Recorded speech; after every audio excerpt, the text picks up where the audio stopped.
My mom is fighting me to invite my ex, who I cheated on, to my wedding, because it is a family event and they are still close enough to be considered that, but after talking to my ex she didn't even want to go, and now my mom's not attending if my ex isn't. I, 28M, was a terrible person in past, which I have moved on from. Used to drink a lot and had cheated on my ex, 27F, countless times in our 3-year relationship. I don't know how she was stuck with me for so long. So one day, she found out I was cheating again and broke things up, which I don't blame her for. I was cut off by my family, which was heartbreaking. I eventually improved myself, got in therapy, and eventually apologized and reconciled with my family. I found out my mother and my ex were still in contact, which I didn't mind. They were close even when I was with her. My family invites my ex to family gatherings as her family is, let's say, not that good, which I again don't care. We both are civil and don't interact much. Eventually I met a new girl, 28F, and 1 year later, I am engaged to her. Yeah, and she knows how I was in the past as I had told her. We are planning wedding to host only close friends and family.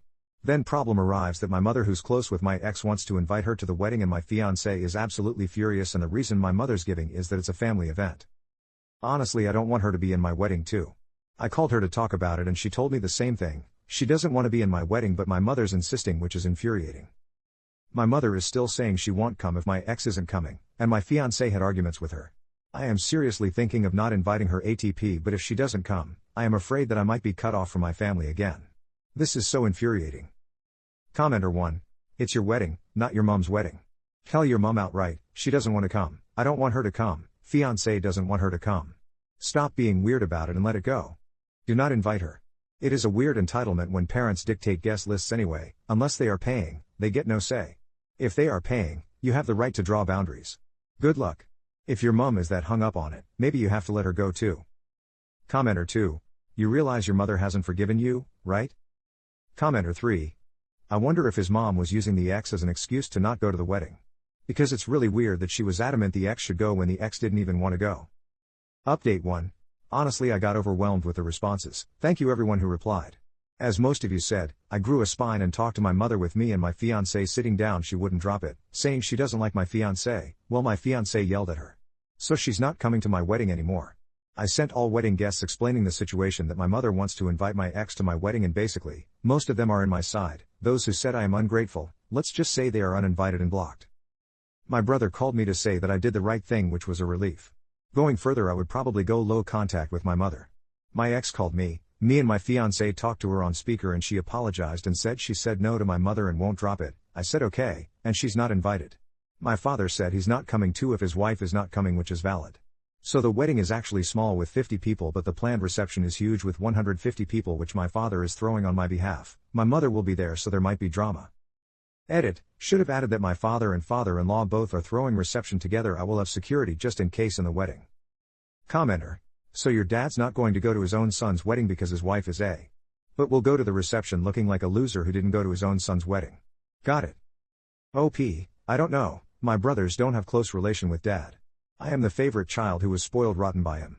That was the reason I was terrible in the past. Update 2. So I had a talk with Phil and fiancé about the situation of all, and my Phil will alone cover the cost of reception. I offered some money to him, but he refused, saying I am like his son, which made me tear up. And my father and Phil had a shouting match on phone about it, so father and mother aren't coming to reception anymore. Fiancé is happy and I am happy that our wedding and reception area going to be drama-free. We will definitely have security there, but it's gonna be hard explaining everyone what happened. Many people are gonna bail out of the wedding. I haven't talked to them since, and will probably contact father after wedding and reception are over. Last night, I am gonna be honest, I cried like a baby saying that my mother and father aren't gonna be there, but my fiancé comforted me. Probably the most amazing woman I met. Can't wait to spend my life with her, and I failed my PhD exam lol. Results came few hours ago. Gonna try afterwards ig.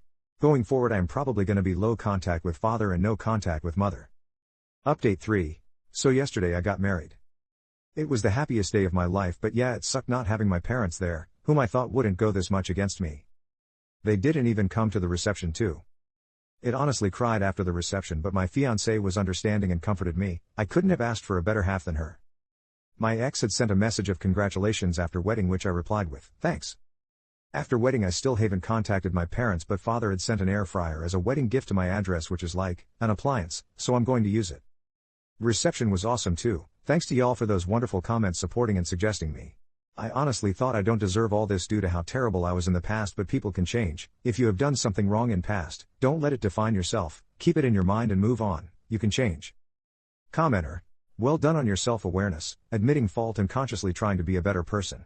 Unfortunately, there will still be doubters and negative people. Ignore them and just keep making positive changes. I'm sorry about your family. I think even your ex saw it was inappropriate for her to attend.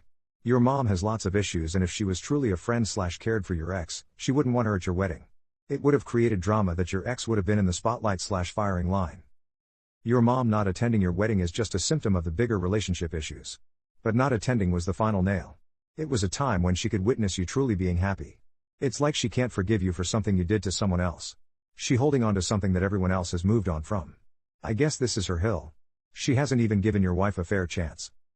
Go for therapy and embrace your wife's family, they sound great. Congratulations. When you grow, learn and work on your character, you deserve to be happy.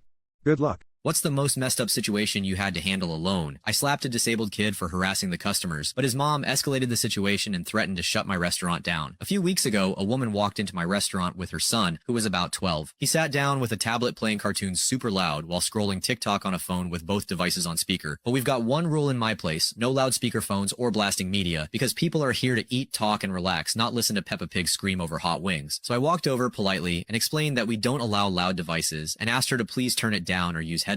But she looked me dead in the eye and told me her son had ADHD and autism, and this helped him stay calm, so I offered her clean and sealed headphones we kept at the counter, but she told me he didn't like headphones. I said it was still a public place as gently as I could, but 10 minutes later I was in the kitchen when I heard a loud bang bang bang. I rushed out to find the kid slamming both fists into the table over and over. Silverware shook and customers stared, but his mom was still glued to her phone. So I asked her again to calm him down, but she shrugged and told me that's how he calmed himself, and if I didn't like it, that was my problem. And before I could even respond, the boy stood up and started running. He kicked over chairs and knocked napkin holders off tables, and even one couple had to grab their food and move to a different table entirely. And the mom just sat there, so I walked over and stopped the kid as he tried to crawl onto another booth, and slapped his hand, grabbed him by the ear, and told him to sit down and stay calm, and I'll give him a surprise later. He stopped and looked up at me, then sat down, and for a second, I thought that was the end of it. But his mom stood up and screamed that I couldn't touch her son, and said I just assaulted a child with special needs, and pulled out her phone and shouted that her brother was a cop, and he would shut this place down. I tried to reason with her, but she wasn't listening, so I packed their food, handed her the bag, and told her she needed to leave. But just before they walked out, the boy turned and asked if he still got the surprise, and I smiled and told him it was already packed with the food, and he hugged me tightly, but his mom pulled him away and told me I would regret this. That night, just before closing, 3 men walked in and told me they wanted sandwiches, so I figured it was a quick order and then I can close up. But the moment I turned around to prep their food, I heard the door behind me swing open, and they were in the kitchen. I turned around and told them they weren't allowed back there, but one of them picked up a knife and told me that's exactly where they needed to be. I backed up, scared because no one else was in the building, but then Diego walked in. Diego was my new dishwasher. I hired him a week earlier and barely remembered his name. He was kind of slow and always had earbuds in, so I was thinking of firing him. But that night, he stepped into the kitchen holding a mop and hit the first guy in the chest and grabbed a frying pan and struck the second guy's leg and used a broom to knock the third guy down. We tied the guys up and called the police, and it turned out one of them was her brother, the cop she bragged about. She had sent them there to intimidate me, but instead they were arrested on the spot, and her brother was discharged from his job. And now Diego is the head of security, and he can wear earbuds and drink as much tequila as he wants on the job.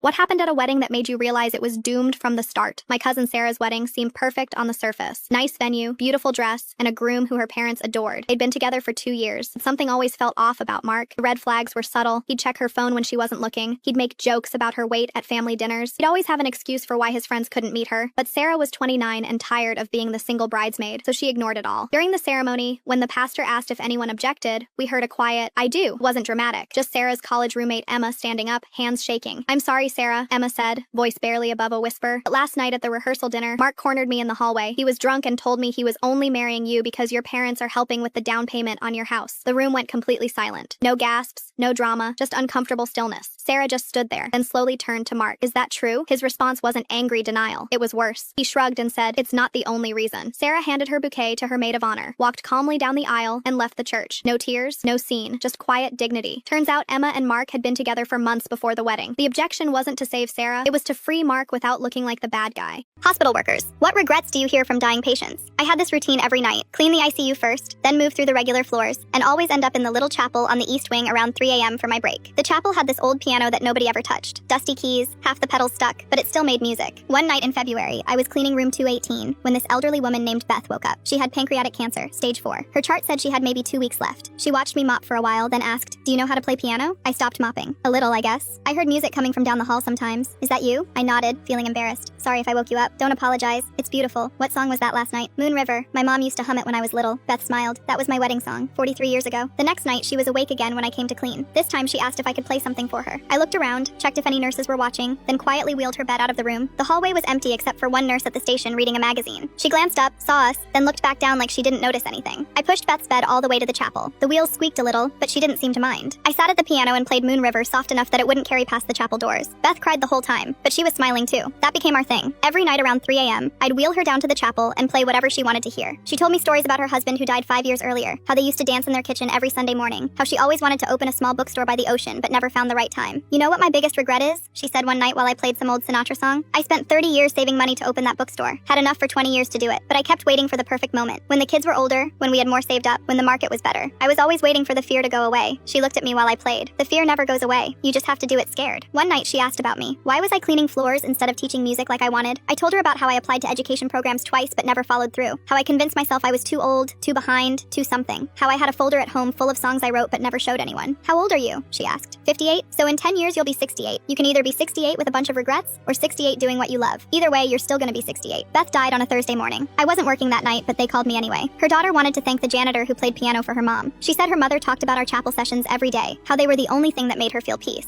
At the funeral, her daughter gave me something, a business card for the community center downtown. Beth had called them a week before she died and told them about a janitor who should be teaching music to kids. They wanted to meet me. I went home that night and pulled out my folder of songs, 30 years worth of music I'd written but never shared. I looked at that business card for 3 hours, then finally called. What's the smartest way you've tested your daughter's boyfriend? I pretended I didn't speak English around him for 6 months and heard everything he said when he thought I couldn't understand. My daughter Emma started dating this guy Kyle last year. Nice looking kid, always super polite around me and my wife, maybe too polite. He'd bring flowers every time he came over, always offered to help with dishes, called me sir, non-stop. Something felt rehearsed about it. I was born in Brazil but moved here when I was 10. No accent at all anymore, but my parents taught me to never lose my Portuguese. One night at dinner, Emma mentioned that Kyle was taking Spanish in college. I got this crazy idea. Next time he came over, I pretended I barely spoke English, just smiled, nodded, and spoke Portuguese with Emma translating. Said I'd had a stroke that affected my language center. Emma was confused but played along when I explained my plan in private. She thought I was being ridiculous but agreed to help. The first few weeks, Kyle was exactly the same. Super respectful, patient with the language barrier. He even downloaded a translation app. By month 2, cracks started showing. When Emma left to use the bathroom, he'd mutter things under his breath. This food is disgusting. How long is this dinner going to take? Once I heard him quietly mock my accent to himself. I pretended not to notice, just smiled and offered more food. When Emma's birthday came around, Kyle showed up with an expensive bracelet. Later, I overheard him on the phone in our backyard. Yeah, I returned the cheap one and got the silver one instead. Her dad's loaded. Gotta look the part. That was interesting. I'm comfortable, but definitely not loaded. We live in a normal 3-bedroom house. I drive a 2016 Subaru. One Saturday, Emma had a shift at the hospital. She's in nursing school. Kyle came by anyway, said he left his charger. I let him in, still doing my broken English act. While I pretended to watch a Portuguese soccer game, he took pictures of our mail, our investment statements, even opened my desk drawer when he thought I wasn't looking. The next week, I accidentally left fake bank statements showing a negative balance and massive debt on the kitchen counter, just to see what would happen. 3 days later, Kyle told Emma he needed space and wasn't sure about their relationship. Said he wanted to find himself before getting serious with anyone. Emma was heartbroken but suspicious. She asked if my test had shown anything. I told her everything I'd heard. We waited to see if Kyle would come back once the fake bank statements disappeared. Sure enough, 2 weeks later, he texted her saying he'd worked through his issues and wanted to try again. Emma invited him over for dinner. He brought the usual flowers, called me sir again. I served his favorite meal, the one he'd called disgusting behind my back. Halfway through dinner, Emma started speaking to me in perfect English. I responded the same way. Kyle froze with his fork halfway to his mouth. You speak English? He stammered, looking at me. I've spoken English for 35 years, I said. Almost as long as I've been able to spot guys who date my daughter for her money. The color drained from his face. Emma placed her phone on the table, playing a recording of him from last week. Once I'm in with her family, her dad can hook me up with one of his doctor friends. Then I'm set for life. He tried denying everything, said I misunderstood, that my English must not be good enough to understand context. Emma held up his phone. He'd left it unlocked when he went to the bathroom. And these texts to your friends about my rich family you plan to use? Am I misunderstanding those too? He grabbed his phone and stormed out, called Emma crazy, called me a sneaky old man. Emma cried that night, but told me the next morning she was grateful. 6 months of hurt is better than years of lies, Dad. Kyle's now dating the daughter of a car dealership owner. Emma's with a guy she met at nursing school. He brings homemade cookies instead of store-bought flowers, and talks to me the same way whether Emma's in the room or not.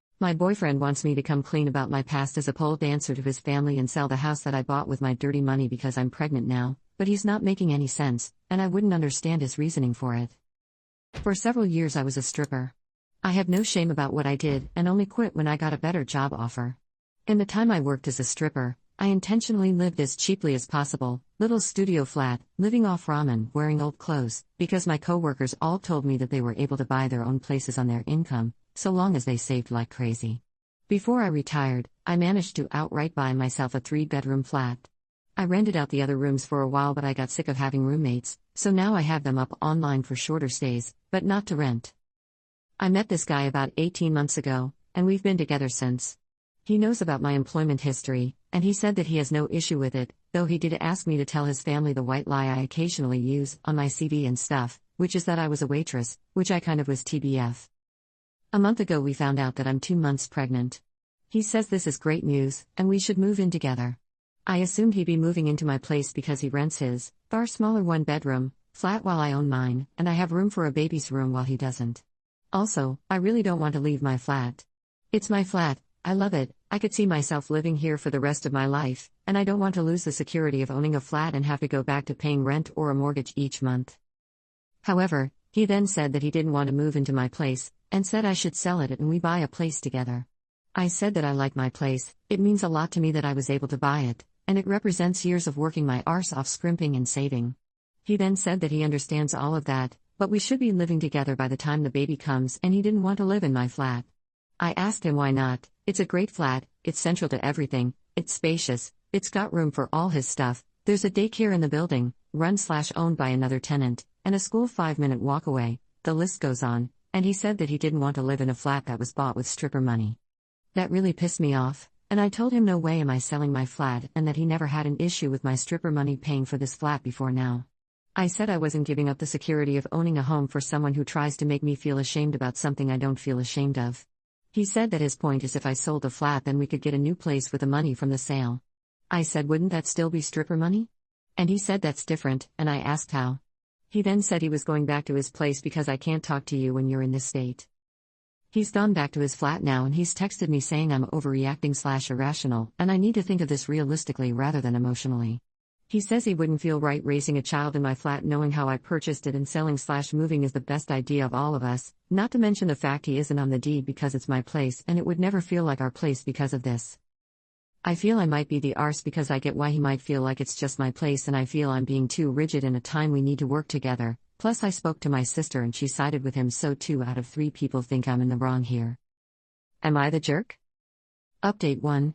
In England. I recently found out I was pregnant. I am not on the pill and don't have the implant, either, due to medical reasons, so our only protection was condoms. I am now 2 months pregnant with his child. I own my own flat and have a well-paying job, while he owns a failing startup and does agency shifts. We talked yesterday. Someone suggested I recorded all interactions, as a few people had already guessed that he might have messed with our birth control, so I set my phone to record as he arrived. During the conversation, he initially said that if we weren't together as a couple, then he wouldn't want to be in this baby's life, and when I said we could work out split custody he said, that's lies. Later in the conversation he said I thought a baby would fix things. I responded it couldn't have fixed anything, if anything it made things more strained with us as the baby wasn't planned, and he snapped at me, of course it was. How do you think you got pregnant? Magic? He then paused and he said I mean that. It wasn't like. Stop making that face, I'm joking. I directly asked him are you saying you messed up the condoms? And he, quietly but audibly, says yeah. I told him to get out of my flat and he said look, have it, don't have it, I don't give a dang before he left. I later texted him, saying just tell me why. He then called me, so I started recording on my MP3. Over the phone he admitted that he was hoping I'd sell my flat, buy a new place with a mortgage, and we could give the business a boost. I hung up on him. Hours before the initial conversation, I spoke to a solicitor who deals with custody stuff regularly, so he said he'd help me with the custody stuff.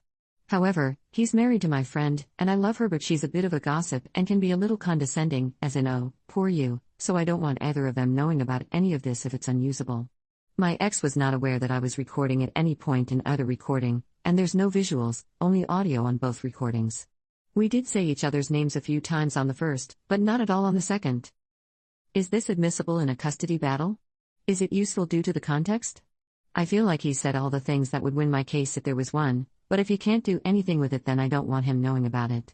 If it is useful and admissible, then do I just send it to the friend's husband? Thanks in advance. Update 2. Now for the update, because a lot of people asked for one. First off, I dumped him. He initially said that he doesn't want to be a parent if we're not a couple, but earlier this week he told me he wants majority custody, so not only does he not have to pay child support, but if he gets majority then I end up paying him. He actually said that was his reasoning. He also runs his own startup, and admitted the startup is basically done for, and he was hoping that when I sold my place I could also put a cash injection into his business with the money, so basically this was all about money for him, and I have extensive documentation of all of this. There's going to be a legal case, but I've gotten legal advice, and it looks like I'll be able to get sole custody, which is what I intend to go for. In the last couple weeks, my sister has doubled down and is trying to get me to fix things with my ex because a baby should have a complete family, so I've not been involving her in my pregnancy, which she is furious about. She also told our parents, which I am furious about, so we're not speaking right now. I also want to say thank you to everyone who commented on my first post. When I first posted, between my boyfriend and my sister, I was genuinely convinced I was in the wrong, so to have such an overwhelmingly supportive response really helped me realize that I shouldn't doubt myself so much, and with that realization, plus everything going on right now, I've decided to go to therapy, which I will be starting next week. All in all, the outcome of this is probably going to be me being a single mother in the flat I own. And honestly, pretty decent outcome. Update 3. I wasn't sure if I should tag this as rant/vent or help. Because I'm panicking and it shows, but I also need advice.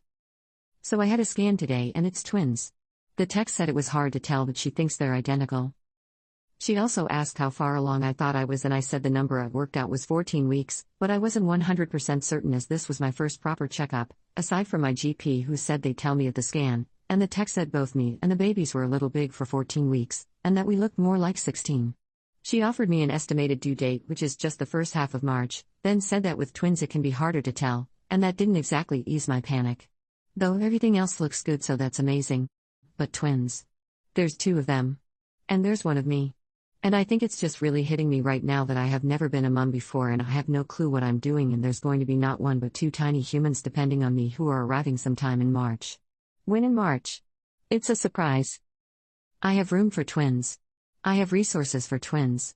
I think I have the energy for twins. But I am terrified. I have no clue what I'm doing.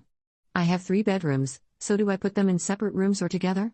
My friend offered to stay with me for a little after the birth, and I said no. So am I going to need to take him up on that?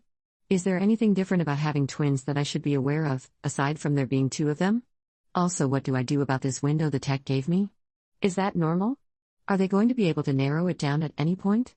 I know I just got out a lot, but if anyone has any advice for me on the due date or due window of time, or the whole twins situation, it'd be really great. Update 4. I spent 18 months in a relationship that in retrospect was very controlling, and I fell out of contact with a lot of friends because of how my ex felt about them. My ex and I broke up. I was pregnant with twins when we split, and I began therapy. The therapist got me to reach out to friends I'd neglected. There were 2 in particular that I really missed and decided to reach out to first, Lily and Caleb. They were happy to hear from me, and were completely understanding of the situation with my ex. I reached out to them mid-October, and it's like we never stopped talking. I've been friends with Lily since we were kids, and I met Caleb at university, nearly a decade ago. My ex didn't like Lily because she's bisexual, as am I, and he didn't like Caleb because he's a straight man. Since October I've been talking to both of them regularly. Christmas rolled around and we were all alone, so I said they were welcome to come over. Lily and Caleb had met before this, but they were more acquaintances than friends, and they became friends over Christmas dinner. They, and a couple other friends, pitched in and bought me a mixer plus a metric ton of baby stuff for Christmas. Lily and Caleb then began coming over more often. They made a group chat so we could make plans together. They helped me put together the nursery. Lily drove me to one of my appointments, and when I mentioned in passing that I was craving ice cream, Caleb showed up with 4 tubs the next day. These are just examples, but generally they went above and beyond the last few months. I went into labor 3 weeks ago, nearly a full month early. With preemie twins things have been hectic, and I wasn't taking visitors for the first week, but a few days after coming home they told me in the group chat to open the front door, and when I did there was a bag containing ready meals and snacks, plus a couple tubs of formula. When I began taking visitors, they would show up together, and one of them minds the kids while the other cleans. The only reason I'm able to write this right now is that they came over earlier. Caleb got both girls to go to sleep, and Lily left me a meal for tonight. I have a weird relationship with the concept of asking for help. I had to be self-sufficient from a young age, so asking other people for help is uncomfortable for me. They know this, which is why they're not waiting for me to ask, so much as they are just showing up and helping. I have been thanking them profusely, but they always tell me not to thank them, saying that we're friends, so this is completely reasonable, but I know they're doing a lot more than anyone else would in this situation. Which prompts the question, How do I adequately thank Lily and Caleb for everything they've been doing the last few months? Where do I even begin? Update 5. I have 3-month-old twin girls. I have been no contact with my parents for a decade, due to them being highly abusive and kicking me out as a teen. I am not letting them meet my kids because of this. My sister is 3 months pregnant. She lives with our parents, and says she intends to continue doing this as she doesn't want to raise a child, but they want a grandchild, so the idea is they would all live together and my parents would raise the child while my sister was only the mother on paper. I called my sister to work out a way to get the baby away from our parents. She said if I want to take the baby, she will allow a legal adoption, but that's the only other option she will consider. The bio father is not going to be involved, so he doesn't factor in here. I have the money to take in a third child, and with a bit of adjusting I could make the room. I can extend my maternity leave to a full year. It's meant to end soon, meaning that when the newborn arrives I would have 3 months left of my leave to get settled. I'm a single mother, but I have a strong network of friends to help and my job has been very good with me taking leave and my work entitles me to free childcare. Would pursuing the adoption be a good idea? What would potentially having 9-month-old twins and a newborn at the same time look like? Would being so close in age affect the kids growing up? Sorry if this is the wrong place to ask this, but it seemed like the most logical forum to go to. Relevant comments about the sister, the parents and the adoption. If we were to go along with the adoption and my sister were to change her mind last minute, I would be surprised and upset, but I would understand. I loved my twins from the minute I knew I was pregnant. I can't imagine ever willingly giving them up, so if it turned out my sister felt the same, I would accept that. There's a reason bio parents are usually given a grace period to change their minds, and I would be willing to honor that. I would only draw the line at her changing her mind after several years. My sister moved in with our parents voluntarily. She's in her mid-20s, and would have been able to continue living alone. She chose to move in with them and support them financially as she was concerned about them. If they did hypothetically kick her out, which is unlikely given that she's paying for everything, she would still have income and land on her feet, and when we were talking I offered her my guest room and financial support if she wanted to move out, so if she were kicked out and couldn't afford a new place, I would be willing to extend the offer of a rent-free guest room and financial support again. Update 6. I have 3-month-old twins and my sister is 3 months pregnant. She wants me to adopt her child, meaning that when my twins are 9 months old, I may be adopting her newborn, giving me 3 under 1. The 3-month-olds are doing well. We got off to a shaky start, but they're currently sleeping 4 to 5 hours straight, so I'm hoping they'll be sleeping through the night soon, and haven't had any serious issues despite being slightly premature, couple weeks. I've arranged childcare for when I go back to work. I'm meant to go back soon, but I can either extend my maternity leave to a full year, meaning that I'll be off for 6 months, then the newborn comes, then I'll have another 3 months to adjust, or I can go back for 5 to 6 months and then take a second round of leave when the new baby comes. Which sounds best? I have a 3-bedroom flat, and the plan was that as the girls got older, they would get a bedroom each, but if I brought in a third child, what would be the setup? Could they share a room? How long for? Would I need to get a bigger place right away or could I hold off until I have a little more in the bank? I really want to take my sister's kid in, as it's the only way to keep them safe, but I don't know if having 3 babies on my hands at once is the best idea, particularly when I'm a single parent. Could anyone in a similar position give me a better idea of what 3 under 1 would look like? I think I'm doing pretty well with 2, but a third child who is 9 months younger than the others doesn't sound easy, to say the least. Any advice or opinion is appreciated. Thanks. Relevant comment. Would the sister give up the baby for adoption? She would not. She says either our parents raise the baby, or I do. I did suggest other options, such as offering her resources to enable her to keep the child. She says she doesn't want to be a mother, or asking our siblings to take the baby. She says they are all ill-equipped to take the child, which is true. Placing the baby up for adoption was mentioned, but the system isn't great where we are, better than most places but still not great, and she doesn't want to take any chances. She says that she knows I'm a good mother from what our brother has told her, and she trusts me with her child, and if I can't do it, then our parents will. Update 7. I'm adopting my sister's son. He was born 8 days ago, but he's over 2 months premature. Closer to 3. The birth was meant to be natural but ended up a C-section due to complications, but the C-section was still routine with no issues. Doctor said it went as well as it could have overall. The doctor wanted to keep my son for a bit longer because he's just so early and they want to be positive it's safe before I take him home. However, because I can't begin the formal adoption for a few weeks still, and with the you-know-what restricting visitors, this means I can't even visit him. I would post a pic here but I don't even have a picture to show you. I've only seen him once, immediately after the birth. My sister is allowed to see him as the birth mother, but she's only been once. I was meant to be able to take him home yesterday, but they asked to keep him longer and run a few more tests. I'm either getting no information or incredibly limited info because despite being his mother and him coming to live with me once he's released, because it isn't on paper yet and I didn't birth him, they're not allowed to give me the same information that my sister is getting. I'm angry and frustrated and tired and anxious, and while my partners are trying to calm me, it's not working. I just want him home safe. Relevant comment. He's about 10 weeks early. I thought a week was a short time, but the nurse assured me I could take him home after that. Paperwork can start from when he's 6 weeks old, but that isn't including the time it takes to be approved. The other legal aspects have been dealt with, so it should be a fairly simple process, but I still have to wait to file. My mother-in-law is practically begging us to let my fiancé's brother's new daughter be the flower girl at our wedding, but I said no because we already had other people in mind, and now she refuses to cooperate until we give in. I need some advice on this situation from an unbiased source. Me, 23F, and my fiancé, 27M, are getting married in December. We got engaged in April and I pretty much did all the planning myself, with the help of my mom, in the first few weeks. From the very beginning, my fiancé and I had a plan laid out for the bridal party. That was one of the first things decided since before I had the ring on my finger. Including flower girls and ring bearers.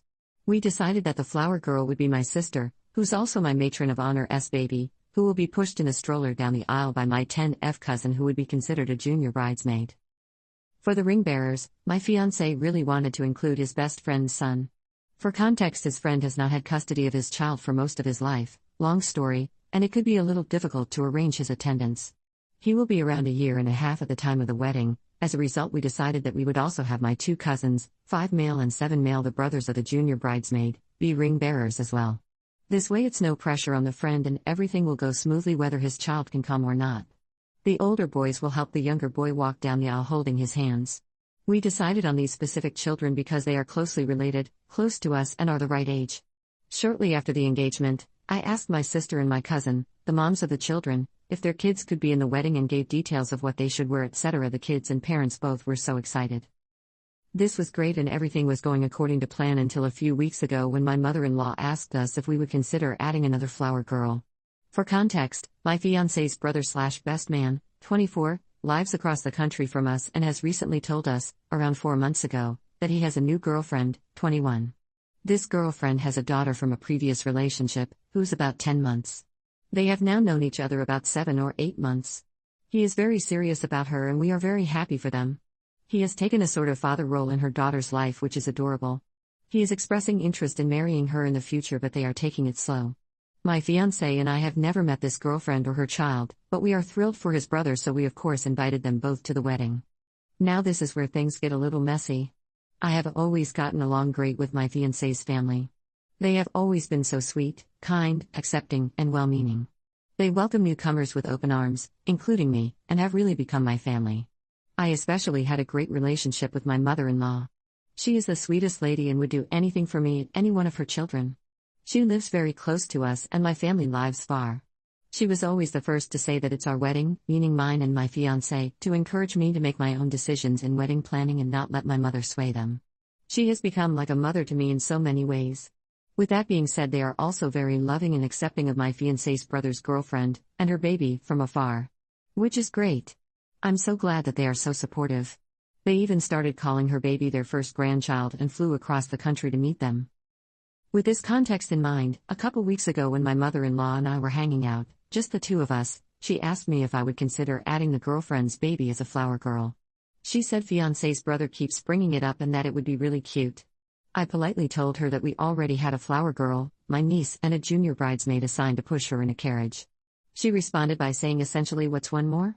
She will probably be able to walk by herself down the aisle by then, 14 to 15 months. I kind of just said I would think about it with my fiancé and changed the subject. Later on I told my fiancé about it and we both agreed that it wasn't a good idea because 1. We already had the role filled and it would be sort of awkward to have a baby randomly walking next to the stroller with the other baby. 2. If she needed help walking, it wouldn't be easy for the 10-year-old to juggle 2 kids down an aisle. 3. We have never met her and she might not be comfortable walking down the aisle of a wedding where she knows nobody. And 4. They aren't married and worst case scenario if they break up she's in all the pictures. I know that sounds harsh, but I come from a family where traditionally if you're not engaged you don't get A+1 no matter who you are. I am not following this rule and everyone's significant other is invited, but that doesn't mean they get to be in the wedding. My fiancé and I were on the same page about this. We agreed to keep the bridal party the way it was. He talked to his brother and essentially told him it was a no and everything was fine and everyone was on the same page until the other night. We were at mother-in-law's house again, but this time my fiancé was there too. Once again Mill brings up the flower girl thing and my fiancé tells her that we already have the position filled and that's that. But then my Mill tells my fiancé how much it must mean to his brother since he keeps bringing it up. This brings out the empath in my fiancé and he starts to have an open mind about it. Meanwhile I'm still against it. And I start to say so with some of the reasons I listed above. My Mill points out that all of the children in the wedding are from my side except one and that their side doesn't have any representation. Meanwhile this is because there are no children on his side. She also points out that there are 3 little boys in the wedding and why can't there be 3 little girls? At this point she's convinced my fiancé and I'm an island. I'm still defending my position alone. She wasn't being rude or anything, but every reason I have she seemed to have a rebuttal. She's saying things like they will get married one day anyways and she's already part of the family. Then I start saying we will think about it. And she is like, so that sounds like a no, and I was like we will consider it. Then it was awkward and I was about to cry, so I changed the subject. The whole time I felt like I looked like a major jerk. It was really bad. My fiancé since apologized to me for being open to the idea in front of his mother when we had decided against it. From what he believed about his mother he figured that she would just have an open conversation with us and not try to push her way. I figured it would not go that way. Later that night he called his brother and told him it was for sure no and we had already asked other people. His brother was sad but understood. I felt really bad and guilty for making my fiancé feel bad. In hindsight I really should not have because of what followed afterwards. I was worried immediately after that conversation that his mother would tell his brother that my fiancé was for it and I was against it while we were at her place. My fiancé said that he knows his mother well and that she wouldn't do that. That next morning his brother calls him wanting to talk. The first words out of his mouth are, after our conversation last night I talked to mom and she said that you were wanting to have her as the flower girl and your fiancé, me, wasn't just as I thought would happen. And he goes on to say, as your brother I want to make sure that you get what you want since it's your wedding. I was pissed. My fiancé told him that we would still talk about it but that we had already agreed not to have her as the flower girl and that he should not have seemed so open to it last night. That whole day we discussed it. I felt like a jerk and was tempted to cave to keep the peace, but the only reason my fiancé was wanting it was because it meant a lot to his brother.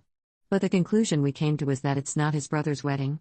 So we called him up a few hours later and told him no for the 3rd time. He was upset but at least it was over. Or so we thought. He texted him the next morning again expressing how hurt he was by it, but at that point we were like, the decision is made. It's our wedding, please get over it. And then my fiancé's brother enlisted their mother. She calls my fiancé and basically attacks him for almost an hour on the phone. My fiancé did a great job of sticking up for us and sticking to his guns. His mom went as far as to say that my relationships with his whole family will forever be affected by this decision. That one hurt. And that my fiancé's relationship with his brother will forever be altered. At this point this is all going way too far. We ended up talking to my fiancé's sister and found out that his brother no longer wants to be best man anymore and that neither of them want to speak to us for a while. They said that this won't be resolved until we give in. I'm at a loss for words. This doesn't even feel like a real situation, to be honest. I feel like I'm in the twilight zone. We are definitely not going to give in. At this point all that it would tell them is that if they push hard enough they can manipulate us. It just really hurts because we had such a great relationship before this. Commenter: your Mill and Bill are being crazy, but your fiancé really messed this one up by waffling about it in front of his mother and making you look like Bridezilla. None of this would have been an issue if he didn't do that. Update: thank you for those of you that gave great advice and were trying to help this situation. Your insight really opened our eyes, mine and my fiancé. A lot of you hit the nail on the head. Brother-in-law is the golden child and has always been favored greatly over my fiancé by their mother. Bill is the youngest and his mother has been coddling him his whole life.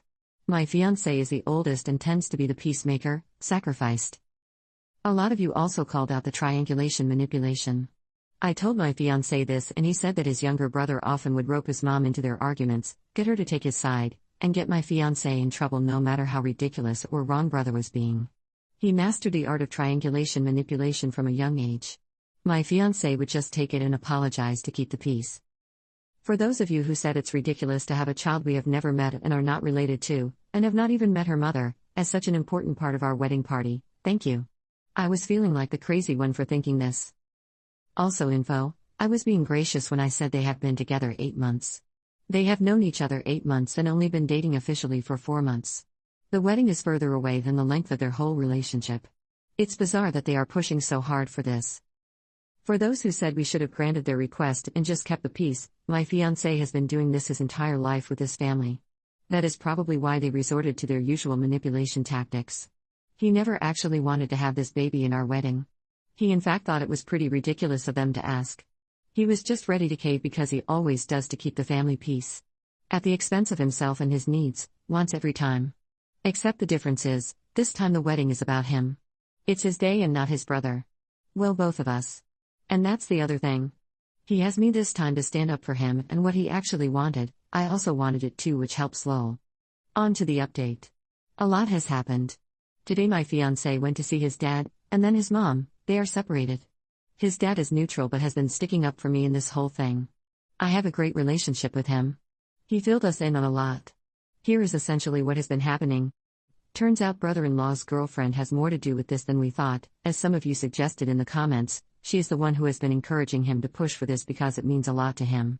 And been super offended and making a big deal about us saying no. Personally, if it was me, I would never ask someone if my kid could be in their wedding. Even if it's family. But forcing it on strangers is wild. My fiancé found out from talking to his dad that my mother-in-law and brother-in-law are spreading a whole bunch of lies. Here is what has all unfolded. Mother-in-law is telling people I'm racist and that's why I didn't want the baby in it. Apparently the baby and mother are Filipino, which I honestly didn't even know because once again I've never met them. They live across the country. I don't even know their last name, but still I don't care what race they are in the slightest. The girlfriend now believes this and doesn't even want to come to the wedding anymore. That's her choice. Also, the wedding party is diverse ethnicities, so how is it that I'm racist? Lol. Brother-in-law is telling people that we are judging the girlfriend and don't want her child in the wedding because she was born out of wedlock, which is ridiculous. 2 of the children who are already in the wedding were born out of wedlock. 1 from each side. They have been talking behind our backs, gossiping, making up lies about me, and assuming things about me that are not true. Brother-in-law is twisting and changing my fiancé's words into complete lies that make him seem like the victim. He is feeding these lies of things my fiancé did not say to not only his mother, but his sister and his dad. My sister-in-law and father-in-law are both neutral and won't take sides but think that this whole thing is insane and want it to end. We do too. They both see that they are doing this whole thing and hate me for no reason. So today my fiancé went to see his mother to essentially call her out for her behavior. She was absolutely hysterical and was not ready to listen to reason or logic. She deflected and denied. And lied about things we knew were in fact true. She refused to take accountability or any sort of blame for the situation getting out of hand. She just deferred back to blaming me for everything and making me the villain and herself and her precious baby son, Bil, the victim.